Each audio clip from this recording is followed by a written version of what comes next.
অফিসের ডেকোরেশন চলতেছে। আমাদের সুনামধন্য রাসেল সাহেব ভাইরাল হয়ে যাবে, একদম ধন্য হয়ে যাবো। যেমন সে বিশাল ব্যাপার স্যাপার এই করতেছে, আরেকজন এইদিকে হইতেছে খাতা কলমে ব্যস্ত আছে। একটা রিয়াক্ট দাও তো। হ্যাঁ ঠিক আছে। দেখি ফজল সাহেব তোমার দিকে একটু নিয়ে আসি। তোমার কি অবস্থা? বাবু কি ঠিক আছে না আগের বাবু, না কিছু কইতে চাও? আলহামদুলিল্লাহ।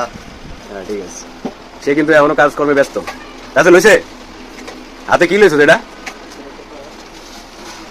এটারে আবার হইতেছে রিপেয়ার করা হইতেছে।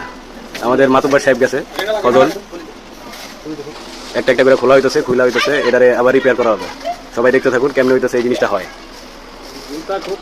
দেখতে থাকুন আপনারা সবাই।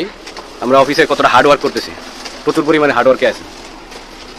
আলহামদুলিল্লাহ সবাই আছি, দেখতে থাকেন। কিন্তু এই দেন জুতার র্যাক হইতেছে, প্যাকেটিং হইতেছে, এই যে নতুন করে আবার রিপেয়ার হইতেছে।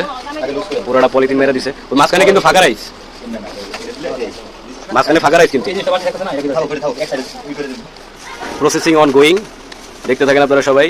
এটা একটা মনে করেন যে ব্যাপার স্যাপার হইতেছে সবাই মিলা। কোন জায়গায় এটা কি গলি আছে? একদম সেট আপ হয়ে যাইতেছে। এই যে আলহামদুলিল্লাহ অবশেষে একটা সেট আপ হয়ে গেছে।